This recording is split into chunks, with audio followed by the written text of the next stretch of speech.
Pelotero Pickle, episode 32. We're talking Vandy pitching, specifically Jack Leiter's no-hitter. We got spring training results. Do they matter? What can we learn from them? How about lessons from a big leaguer for your high school and college preseason? Do college basketball players poop down their legs? And what is the best movie on a team bus? Let's check it out.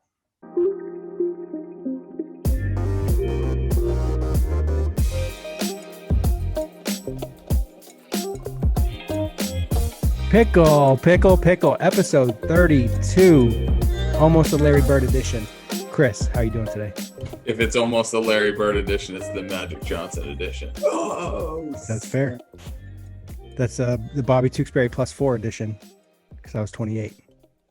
Actually, Bobby Tewksbury College Plus Pro edition because I was 28 in college and 4 in pro ball. Do you want to just keep making obscure references to numbers and see? I would love that.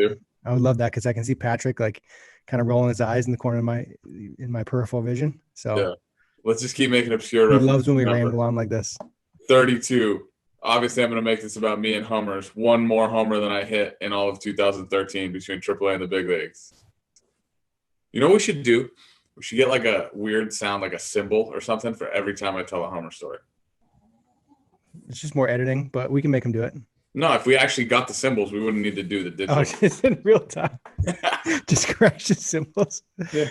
I would have to carry those with me at all times, though, because you tell so many homer stories. But if you had the little ones that you could put in your pocket. Like the monkey size, cartoon monkey size. That'd be so awesome. Oh, God. What a good idea. I could probably just get like an app for that.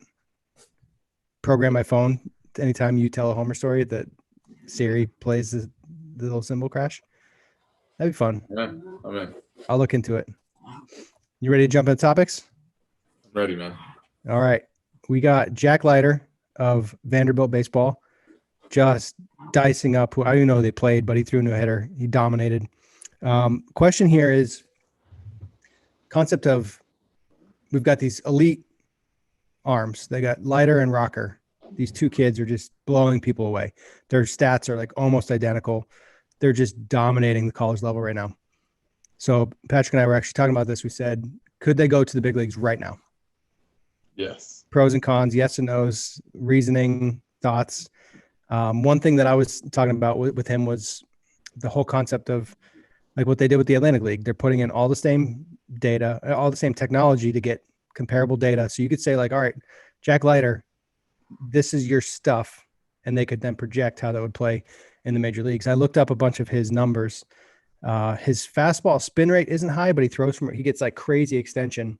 So he throws from a lower angle. So he's got his vertical approach angle on his pitch is really low.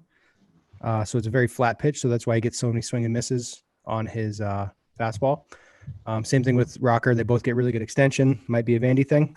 They got a really nice pitching lab. They got really good coaches there. So the question is like, can we just take that data and say, yep, he's good enough. Throw him out there. How much seasoning does a kid like that need? What Leiter, he's grown up around it. So does he have the mindset? Does he have the makeup? Does he have the character? Does he have blah, blah, blah, blah, blah, all that stuff? Could you just throw him out there? Would that be good or bad? There's like the service time aspect of this where you talk about the business of the game, but they're studs. They're good. Can we go back in time and talk about and do like Jack Leiter of the Yorkshire Lighters or Nashville Lighters? You know, like son of Al type thing, you know, so you know the family descendant line like back in medieval times. Yeah, completely different pitcher than his dad, left-handed slop thrower, who was really good in his own right. But yeah, those two guys are definitely ready to pitch in the big leagues. The only question you have to ask is how long is it going to take them to get their footing when they get there? Because no matter what, if you haven't experienced the highest level, it's something you dream about your whole life. It's the third deck effect, all the stuff you want to talk about. It's the big leagues, right? And depending on your personality and your persona and those characteristics, I think you can handle it. And I would imagine if anybody's equipped to do it, it's somebody that grew up around it. I'm sure Al was still playing when Jack was born. I want to say, yeah, it's close anyway. And so I'm sure he's been around it a lot. Was Casey Mines any different than these guys, or was he like his metrics across the board were pretty close? That was the name that was brought up as a comp here, where like dude's ready to go.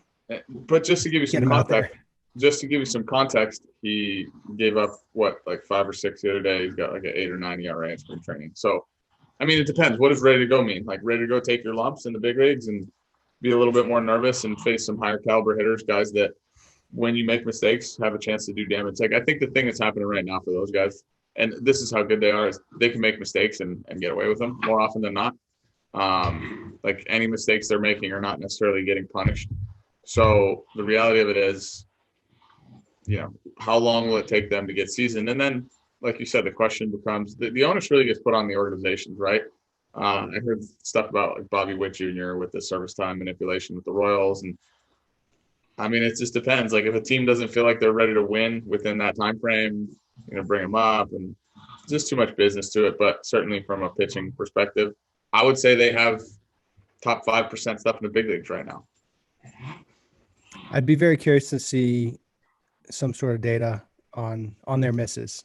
Like if they miss their spot, if they throw a hittable pitch, like an MLB comparative, if a big league guy misses in this fashion, how's that ball get hit? That'd be cool data to look at. I don't know if that data really exists. Hitting's just hard anyway. Yeah. Like you could throw 97 that's really flat at the middle of the zone and get swings and misses. Is there any scenario right now in which those guys go into a weekend nervous about having to get people out? Right? Like, are they going into a Friday, Saturday, Sunday series right now going, man, I'm worried about this outing? No, right? They're just probably licking their chops, just ready. Yeah, can't wait for 7:05 on Friday. So, I mean, like it was his first SEC start ever, and he threw no hitter.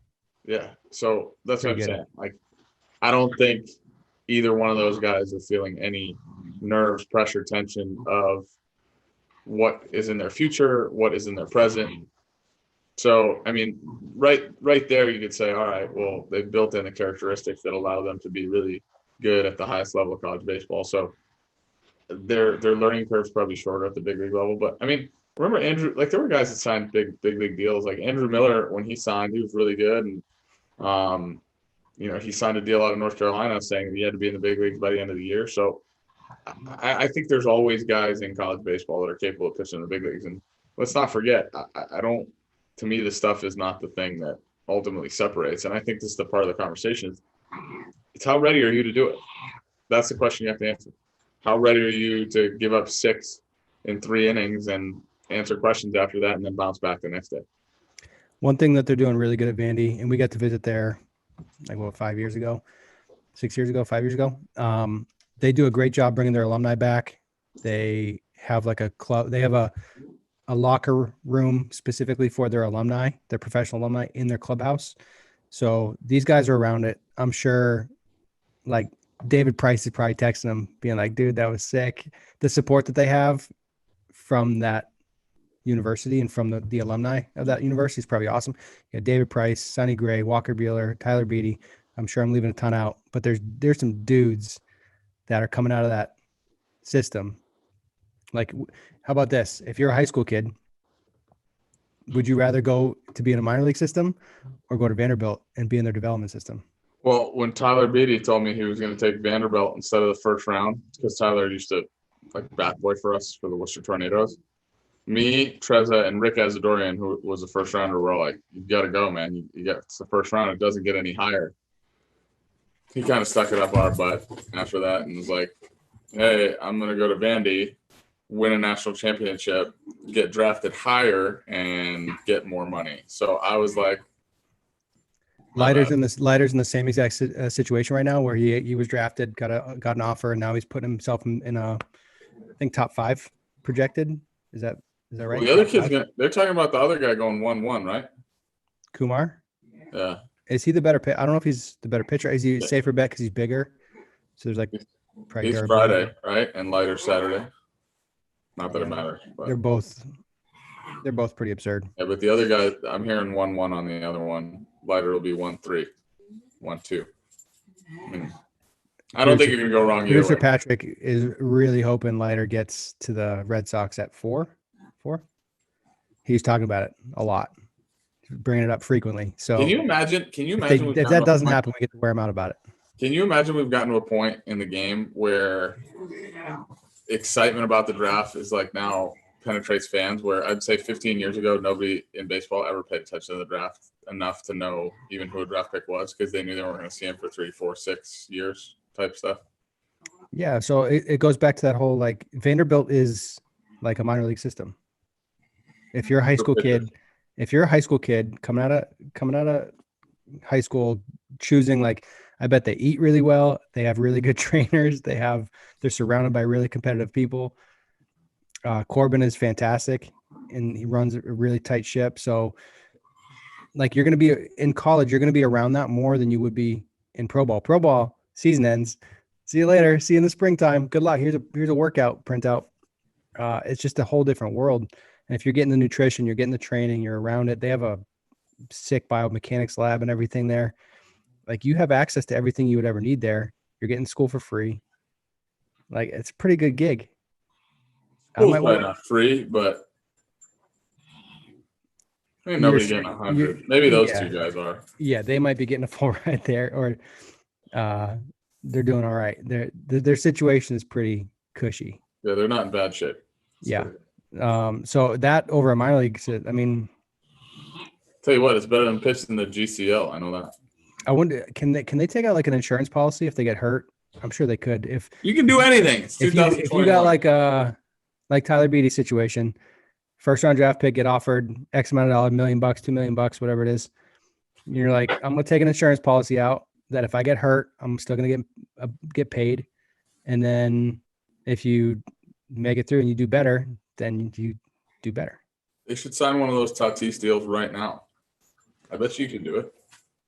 The NCAA find a way to get mad at them. There's no scenario in which you're not taking right now. Like, potential future earnings on those guys are like over 200 million, right? We're assuming. Like, let's just say, I don't need an algorithm to figure it out, but I mean, they're teed up to be two of the best pitchers to ever play. Like, they're the most advanced at a young age, whatever, blah, blah, blah. So, like, call it 150. Is there any scenario in which you're not going to trade 10 million right now for part of your future earnings? If you don't need to, you don't need to. I like what Tatis did. I can't believe people are mad at him. I remember the first time we talked about one of those deals. We talked about it doing it for me. I was like, yeah, money. Yeah, that was a great deal for you. Yeah. I think it'd be cool to see them just take them, like, pick them up in a crane. What's the Silicon Valley? Get the chopper going, the dead elephant, crane, drop them off, just put them right in the big leagues and see what happens. It'd be so cool to see that. Yeah. Oh, I mean, look, I think if there's anybody that's equipped to do it, it's probably them. What it comes down to, again, is how ready are they mentally to do it? Because their stuff certainly will play. It's got to go do the same thing you're doing, throw it over, not get your feelings hurt the first time you get rocked, and then go from there. Yeah. All right, next topic. Spring training for hitters. How much is a hot spring training an indicator of talent and early season success? Current example is Bobby Dahlbeck of the Red Sox having a really good spring, hitting a bunch of homers. I guess I'll just throw it to you on thoughts on this. I've got some specific examples that I want to talk about. Can you talk? I actually want to ask you specifically about hitter performance in spring training relative to what the pitchers are actually trying to do. Like, what percentage of the time in big league spring training are pitchers actually trying to get guys out as opposed to just working on their feel? I mean, it depends on who's pitching. If it's Corey Kluber, you're probably like, he's just out there trying to figure it out. If it's a guy that's pitching the 6th, 7th, 8th, 9th, trying to make a team, that guy's trying to carve. So, I mean, it's touch and go, hit or miss, whatever you want to call it. I mean, hitting's still hard, and people are still trying to get people out. I don't think there's any scenario where a pitcher goes out there and is like, man, I hope I give up 7 today. They're still trying to execute. I never, so, like, from my perspective, it never, like, none of that ever made sense to me. When people were like, oh, well, once they figure them out, it's like, okay, now you figured me out, you still got to execute your pitches. And I'll take my chances knowing that you're going to miss at some point. Do you think it's fair to say that guys, like, early in spring training might be more like focusing on a specific pitch, especially if it's an established guy? maybe out there just working on a pitch, getting a feel for a changeup, trying to throw a first pitch breaking ball, something, as opposed to later in spring training when they're starting to dial in? I'll tell you what, I think the score matters less in spring training. So I think like the example that I use, right? Like we always talk about this, guys that are kings of the meaningless homers during the regular season. You hit 20 homers and drive in 34 or 36 or whatever. Those always bothered me because if you're going to hit 20 homers in a regular season and drive in 30, I think, no offense to Steve Pierce, because I think Steve Pierce is actually a nice hitter, but I remember one year we're playing against him. I looked up the score where he had 21 homers and he had 40 RBIs. And I was like, how's this possible? So if you hit 21 solo homers, or let's just call it 10 of your homers were solos. Steve Pierce on Twitter right now. And I love Pierce. I get along with him. I think Pierce is a really good hitter, but I remember going, man, like, how do you have 21 homers and 40 RBIs?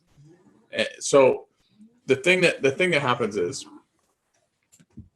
like, guys like Max Scherzer, when they're up 8-1 or 7-1, they're just coming after you, right? They're just throwing, here, hit it, right? So you have a chance at your ambush fastball homer in the 5th, 6th, 7th inning, as opposed to when you face Scherzer in the 7th and this guy's got 2nd and 3rd and he's up by 1, like, this guy's locked in. That pitch is just going to get executed in a different way. So I would say the difference in camp is, like, doesn't matter what the score is. They're gonna attack more so, I would say, right? They're gonna try to throw first pitch strikes, whether it be with the breaker or the fastball. I've never really bought in, and I mean, you'd have to ask pitchers too. So I tended not to talk to pitchers, and I actually had this discussion the other day. Like, I don't like pitchers to begin with, so why would I talk to them? It's ironic. I sent an Instagram message to a pitcher last night. And I think the closest I've ever come to liking a pitching staff is probably the San Francisco Giants this year. They got Tyler Beatty, Logan Webb, Aaron Sanchez, who are, like, whatever, and the pitching coach, Andrew Bailey. How about that? Former teammate in CBL. He was completely good. Off topic. Sorry. Wagner, right? He went to Wagner? Wagner, yeah. Mill City All-Americans. But, again, I would say, how much is spring training indicative? I don't know. For hitters, it's always good to go good, right? It's never bad to hit barrels. How about, do you ever feel like they talk about, like, milestone things? So, like, in the marathon, they get, like, a ton of people will finish right before the 4-hour mark, and then it, like, tails off because, like, people are pushing for that milestone. In spring training, it's like, when the new season starts, when the regular season starts, like, you hit the reset button. Do you think it's hard to carry over momentum from spring training to regular season? If you think it is, then yeah. Like, what it comes down to, Bobby, we've talked about this before, right? We've talked about how we thought we were going to run out of hits. Yeah. Right? If you think you're going to run out of hits, you'll probably run out of hits. If you don't, you won't. Like, it all depends on how you shape it in your own mind. My favorite story about that is when I don't know if you've ever told the story on Pickle with the New York Times, No, I definitely haven't told that one. Yeah. So who did he write for? Sweeney Murdy. He's Yankees beat writer. So it's 2015. You're in New York playing the Yankees, and he's like, "Hey, man, you're still really hot," or something to that effect. It was August. Yeah, it's like late in the year, hitting 320, and you go, "At what point am I just good? Like, am I hot or am I good?" There's a difference. I might have used some choice words. Well, we're trying to not have to tag our YouTube. Yeah. But yeah, I mean, like, he's like, "Yeah, you're still on fire, huh?" And I was like, "At what point do you just become a good hitter? Like, at what point are you just good and not on fire anymore?" And and I could talk about the mindset stuff, which is what I get excited to talk about, because the thing that I could say about that year is I went wire to wire, like, just mentally. I went wire to wire. And that's why that year turned out to be what it was. I would make the argument that I did that I came really close to doing it in 2011 when I was in indie ball still. I kind of gave away the last 2 weeks because I started worrying about getting hits. But in 2015, I went first day of the season to last day of the season, just focused on process, enjoying myself, appreciating the game, and just trying to get better every day. And that was why it turned into what it was. And then there were other years where, you whatever, something strays in your brain, a pterodactyl flies out of the sky and does something weird to you. And just, it depends. Like, there's a million variables that can hit you in the face. right? There's a million. Girlfriend broke up with you. You got in a car accident. You're a little bit hurt. You slept wrong. Your nutrition sucks. Your nutrition's so good that you don't get comfort food. Like whatever. Like what sets off things in our brain that make us go, oh my God, and you start doubting yourself, right? The key to the whole thing is balancing that triangle of confidence, humility, knowing that you can get your pushed in, your teeth kicked in any given day, and a little bit of that insecurity to say, like, when things go wrong, it's not your fault. It's the game is, it kind of goes hand in hand with the humility thing. Like, I remember Jose Bautista used to strike out on pitches right down the middle, and he'd walk in and be like, that was such a ball. And I go look at K-Zone, and they're like split it 4 ways. And he's like, well, K-Zone's wrong. And I'm like, what? Like, it was right down the middle. He's like, no, that was off. I'm like, all right. Like, you need that, man, because you have to, if you're not confident every day, if you don't believe you're the best player on earth, ain't nobody else going to do it for you. So, like, what makes you believe you're the best player on earth? You. That's it. Like, you have to be the one that's confident in you, regardless of the situations, right? If you guys see what my dogs are doing right now, you'll laugh really hard.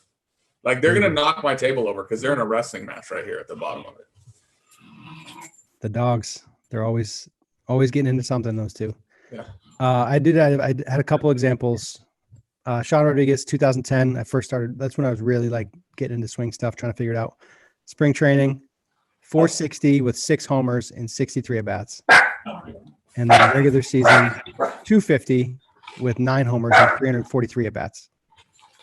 So he got hot. Bobby Dahlbeck, I think he had 5 homers in the game in a row, 5 games in a row last year. But if you go through his career numbers for like his batting average and everything, in his entire career, he's had 2 seasons. Like his college season as a sophomore, he hit 319, and then he hit 386 for 34 games in Lowell, Massachusetts. And ever since then, he's a career 260 hitter. So Jake Fox hit 10 homers in spring training. You got MLB.com cover story the other day. And I texted him. I was like, Foxy, you're such a legend. Because it's a legendary spring. He hit 10 homers. He homered off Scherzer. He homered off everyone. Mm-hmm. Like, he got everybody. Ended up making the team. And Jake Fox is a really good hitter. Jake Fox is very capable. I mean, in the very limited opportunities he got in the big leagues, he OPS a ton, like 780, 800 almost. Like, never got a chance to be a full-time player because, I mean, he's like Mighty Mouse. I don't even know what the good comp body-wise for him is. Like short, stocky. And by his own admission, he's like, can't play the field anywhere.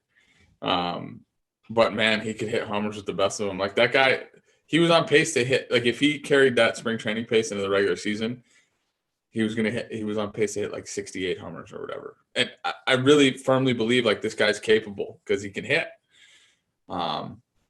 Corey Seager's got 6 right now. So shit, like, oh, is it like it just, I don't know. Like, baseball's weird, man. Sometimes you're hot, sometimes you're cold. At-bats. Seager will get the at-bats to see what happens there at least. He's got he hit 26 one year, but he's not gonna hit 50. Maybe he will. Maybe he'll pull great again. I'll tell you what. He looked like if Randy Rose, a real deal, wasn't playing in the postseason last year, Seager, man, he had a good postseason. I think he got hurt a little bit. Sometimes people forget how good that guy is. Yeah, he's a good player. You can get paid too. Yeah, he's free agent after this year. Yeah, he's gonna do all right. He's gonna do okay. Yeah, but so the other aspect of the Bobby Dahlbeck situation is he's clearly doing some like swing change type stuff. The way he's finishing his swing now, I don't know who he's worked with, but he's got some the anti-rollover, which is like the rage right now, which he used to do in 2015, which is funny. How about this? Yeah, everybody just doesn't want to roll over anymore. I started doing that when I was like 17. Because you're a good hitter. I just didn't like making outs. People ask me that all the time. I just don't like making outs. If you don't like making outs, you can be good at hitting. Yeah. So we'll see. So Kenny Graham sent us a picture. Do you remember the MLB swing change players, their minor league numbers? Yeah. So it's pretty funny because the guys on the list are Aaron Judge, Jose Bautista, Chris Taylor, Josh Donaldson, Marlon Byrd, Justin Turner, Daniel Murphy, Jose Altuve, JD Martinez, Chris Colabello. There we go. And basically, like, their minor league numbers are their big league numbers. And for me, I've always thought swing change guys allow they have a hole in their swing that they need to cover, whether that's a timing thing, a location thing. They have something that's exploitable at the big league level. And when they learn how to cover it, when they learn how to manage it, guys can't just attack them in a specific way, and their numbers return to what they're capable of and that's who they are as a hitter. So if Dahlbeck's 260 hitter, does he become a 290 hitter? What's the Gedman rule? 30, is it 30 points up and down? Yeah, 30 to each side. So he could be a 290 or it could be 230. It's really funny, right? When you try to conceptualize this stuff. Like once you start getting over 500, 600, 1,000 at bats, there's a pretty good chance you're going to be where you're supposed to be, right? In terms of evaluating who a guy is, who a player is, no matter what level you're playing at, because it's really, I mean, short of, Division III college baseball, where maybe sometimes the guys can't catch, or even Division I college baseball, whatever. But it's hard for me to sit here and say, why don't we trust guys' minor league numbers? We almost discredit them or throw them out the window, or they just use them to validate the stuff that they want to validate. I could never understand how my minor league numbers were so overlooked, discredited. Because I was like, man, I've been doing this for the better part of 10 years. I think when I got done AAA, by the time I got done my 2013 season, I was like a 318 career minor league hitter. And then I had the injury in 14, so that took me down a little bit. 15 brought me back up. 16,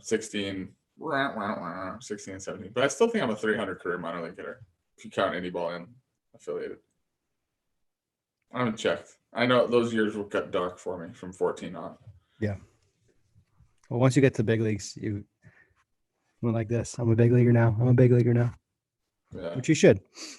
Any advice? This is like a mini hitter therapy session. Any advice or tips that high school and college hitters can take from like a big league spring training? Like, what if you could take lessons you've learned from your spring training experiences and apply them to your past self? What would be like the number one or two things that you would do differently, how you prepared for high school or college seasons? The funniest thing is, like, most of the college guys that we have a relationship with have all started playing at this point. And it's funny because I had 3 guys start out really well within their first 2 or 3 games. Homer, a lot of knocks on one day. And, you're riding the wave, it's excited. And then within a day or 2 or a week, they got their teeth kicked in, right? 0 for 3, 0 for 5, 0 for 6, whatever, doubleheader, 0 for 8. And I keep trying to convey this, and it's so hard because I wasn't capable of it. But nobody ever talked to me the way I hope that I talk to young players. It doesn't matter. Like, it literally doesn't matter. And if somebody could have just created that context for me and helped me understand how little it actually matters. Like, if you're good at baseball, if you're good, right? Or if you're a good player, like, what you do today has no bearing on the outcome of your career. Like, literally 0. And that's independent of whether you're 0 for your last 20 or 20 for your last 20. And I think that would have helped me control my emotions. My emotions just overtook me so often, and they weren't outward, right? And I think anybody that played with me, like, you played a couple seasons with me, and I never slammed helmets, I never broke bats, and none of that stuff. Like, I always was very consistent with my outward expressions, but man, oh man, did I fight some battles internally. Like, if I start a game 0 for 2, it was a pretty good chance I was going 0 for 4. Now, very unlikely I'm going to get a hit. And it was crazy because I was a guy that hit 300 every year. I don't even know how I did it sometimes.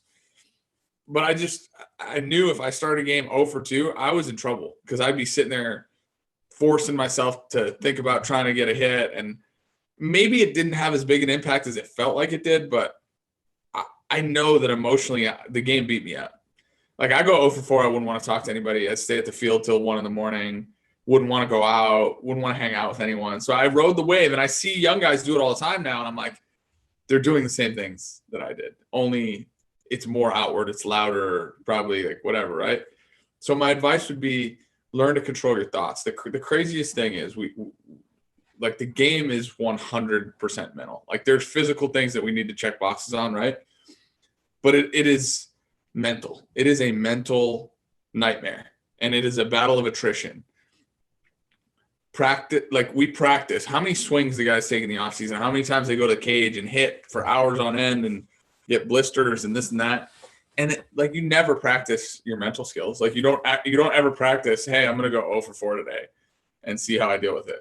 You don't ever think about what it'd be like to be hitting 111 in the second week of the season with like, a punch out in half your at bats. So I would challenge myself mentally to put myself in situations that I was uncomfortable in anything, and just learn how to get comfortable being uncomfortable. That's the biggest thing I would go back and do. And if you watch spring training, like you can learn how to just control everything from big league hitters and even high level minor league hitters. Like everybody looks in control in spring training, even when they look bad, because they don't care. It's spring training. Don't go on your bubblegum card. They don't overreact to situations that are negative. It's like, yep, that happened. Learn from it, move forward. Acknowledge that it's early. That's all you can do.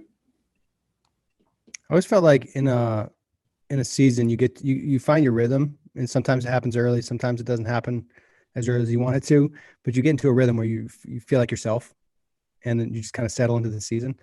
I always felt like we've talked about this before. Any CBL, when you're playing every day, it's like Groundhog Day. You show up at the field, you take BP, you play your game, you go home, wash your uniform, do it again tomorrow. It's just this like cycle over and over and over. In high school, it can be hard because like you got a test, you got, it's a Monday, Wednesday, Friday games, and it rains, so you don't play on Wednesday, you don't practice.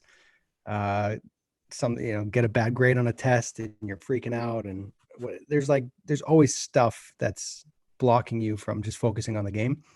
So I think you have to learn how to compartmentalize, and when you're in the field, when you're at the field, you got to be present at the field. You can't let all the other stuff show up in your brain. You just got to set it to the side, be in the moment, and just play the game. Just play the game.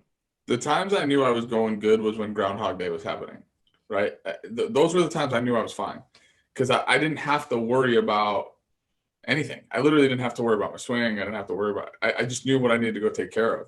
And to your point, sometimes it takes you a longer time. I think back to as close to 2 years ago, right? 2 years ago, I was playing in Kansas City in independent ball so I could get ready for the Olympic stuff. And I remember, and at a mature level, like you're playing any ball, you almost don't care anymore, right?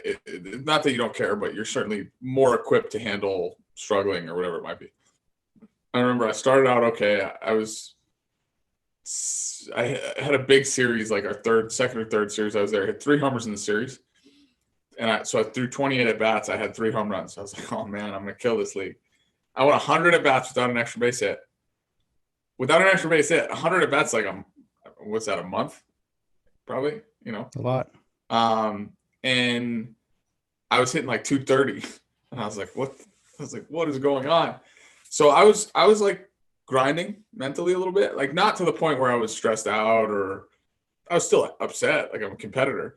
But then I remember the day that it kind of like I figured the thing out that I needed to figure out. It was really a top hand related issue. I was letting go of the bat, and I was wondering why I was missing a lot of good pitches to hit that I would normally feel like I should have hit to the right side on a line or with authority. And once that happened, everything else went fast. The rest of the year just went fast. It was like boom, boom. And by the time I knew it, we were done, as opposed to like, it felt like that last 3 weeks or whatever it was took forever. You know what I mean? And so I don't know. I think people, I imagine a lot of people feel like that. And I know at college and high school, it's different because you're just not playing. So there's just so much more emotion involved in the game. And I don't know. The advice I have though is just try to enjoy it. I've been relating things to college kids lately. Like, how many people actually care how many hits you get in a game? If you think about it. Nobody cares. Your parents care. You care. Yeah, but your parents only care because they care about you, because they don't want you to be upset, right? Does your coach even care how many hits you get if you win and you help the team? if you have just unreasonably non-competitive at bats, then he cares. But if you get in there and compete, he doesn't care. Yeah, he don't care either.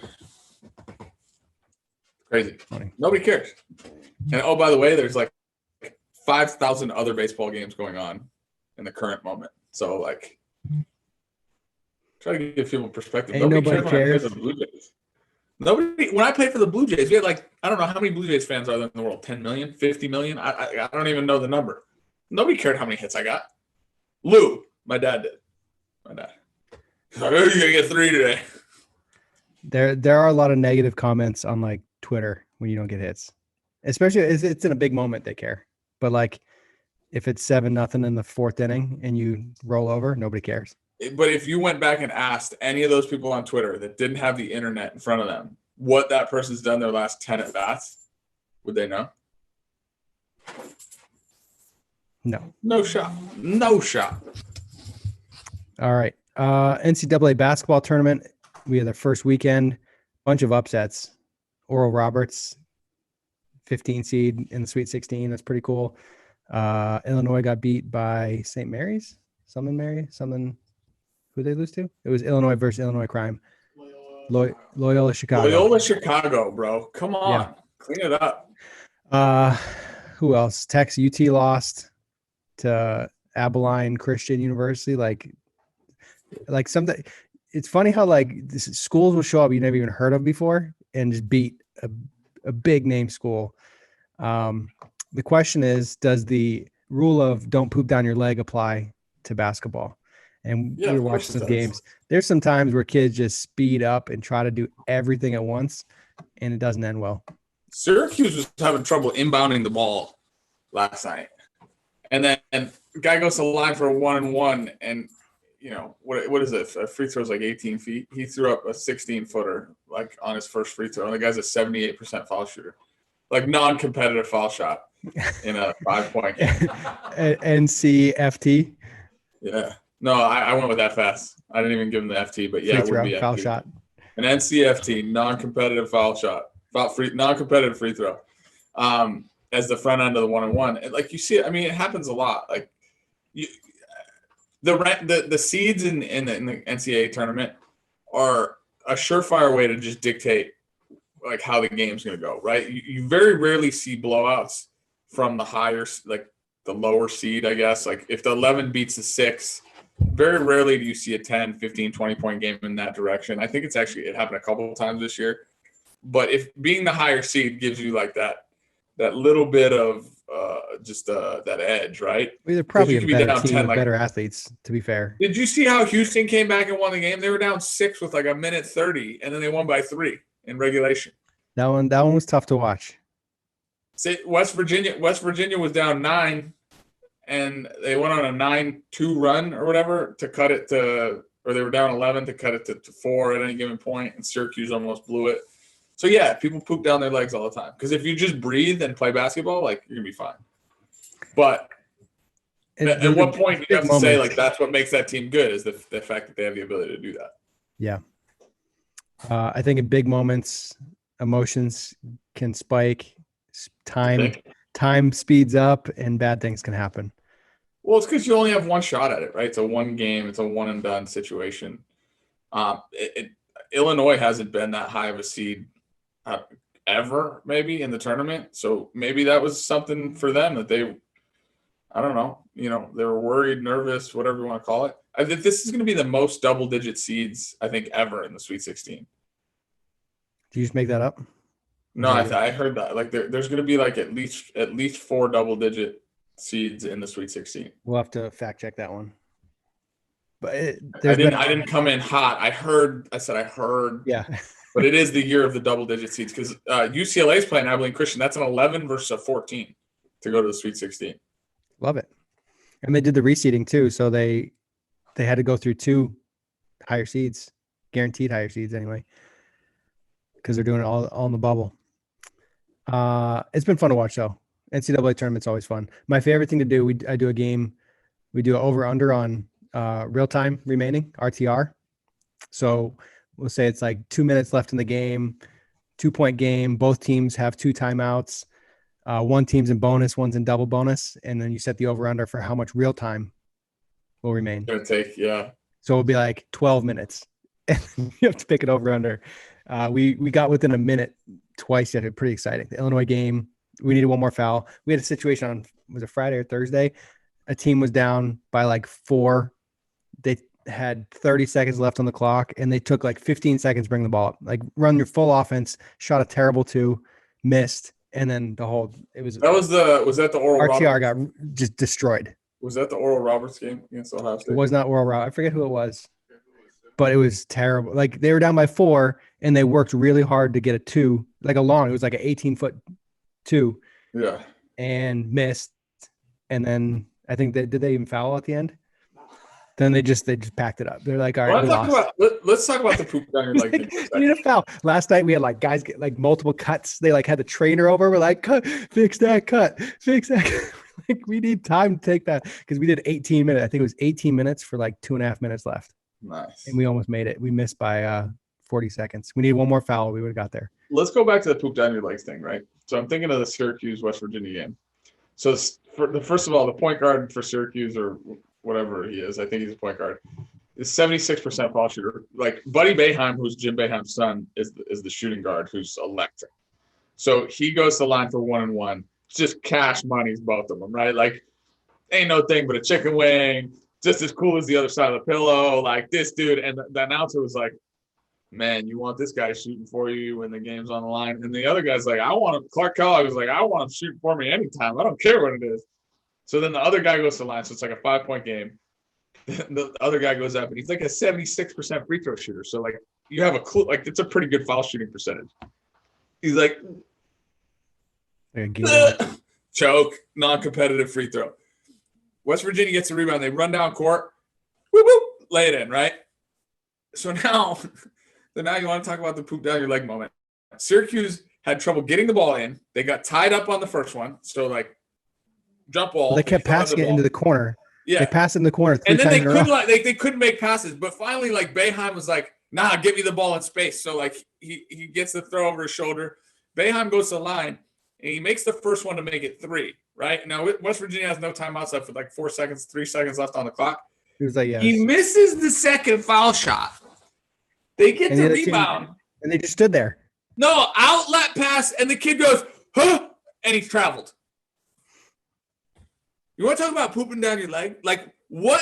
Like in what scenario were you not seeing that guy missing the shot and the Syracuse defenders collapsing on you as you were catching a pass? I think they were going to foul, but then he panicked. That's pooping down your leg, though. Sprinting at him. Yeah, he did poop down his leg. But you know what's funny to me is like every team for the most part has one guy who doesn't poop down their leg. Like Boeheim doesn't poop down his leg for Syracuse. You know, and like even when Steph Curry was at Davidson, and Steph Curry, and nobody knew who he was when he was at Davidson. He was literally like 86 pounds when he played at Davidson. Jersey was way too big. I loved him. But you always have one guy, like North Texas has a guy who's like, nah, give me the ball. I'm going to go for 30. Yeah, it's a mental toughness thing. It's a demeanor. It's a character trait. It's awesome. Swagasaurus Rex. Mm-hmm. You remember when D Wade would play in the tournament and he was just taking names. He was just Marquette, right? Yeah. I remember when Wally Zerbiak played for Miami of Ohio too. Wally was on the post game he's on the March Madness crew now. Yeah, he was dancing. Did you see the whole dancing segment? Yeah, it was hysterical to watch. Painful. It was funny though. Last question, post show. I asked a bunch of questions again this week on Twitter. I think my favorite question was, what's the best movie to watch on a road trip? I don't know what the road trips are like now. Is it kids just all on their phones, headphones on, not talking to each other? Yeah, you don't put movies on. No bus movies. Remember the Titans is my favorite. I think it's a great team movie, overcoming adversity. We talked about that last week, I think. The last time I put a movie on a bus was 2012 in AA. I think it's important to get inside jokes. So we went for a walk around the lake in downtown Austin yesterday, and I just had like a sneezing fit. And then weird, you? Yeah, had just massive, I sneezed like 12 times in a row. Weird. And I said, that's why we come out here, nature. And I think Patrick got it. Did you understand where that came from? He didn't even know where it came from, but he laughed. Robert Goulet, Will Ferrell, Best of Saturday Night Live. You guys didn't go through a Best of Saturday Night Live thing on. We're talking about movies. Get off the shed. Like, there's a whole bunch of one-liners that when your team has a bunch of one-liners and you can say stuff that other people don't understand and it's funny, that's camaraderie. Why are you talking about SNL when we're talking about movies? You sound like Sawsville right now. Sawsville, best talking movie about, ever. Eastbound and Down. What? Yeah, it's not even a movie, but it's a media on a bus. That's fair. It's a DVD. You plug it in and you watch it. Eastbound and Down is a TV series. Like if I said best TV series, it's either Eastbound and Down or Entourage. I would always choose Entourage or Friends. It doesn't matter. And the best movie to ever watch on the bus is Pitch Perfect because I can do the whole dance. I literally, after you post that question, Pitch Perfect actually is now showing up on HBO, which is awesome. So when I go on HBO Max, I see it. And I actually rewatched it for the conservatively 403rd time. Watch that movie 3 times. I know the whole dance. I know the Bella's whole dance. Seems like everybody's got a price. I wonder how they sleep at night. When the sale comes first and the truth comes second, just stop for a minute and smile. It ain't all about the money. It's not about the money. We don't need the money. We just want to let the world forget about the prize. So it's your favorite movie, but is it? Yeah, that's all that matters is what my favorite movie is. I don't care what your favorite movie is. Good team player. That's nice. No, because it matters to you. All right. That's it. No Tom Brady news? I'm done. All right. That's it. Episode 32 is over. Bushes. Like, share, subscribe, smash the like button, blah, blah, blah, blah, blah, blah, blah. We're done. Pickle out. You usually say that. Pickle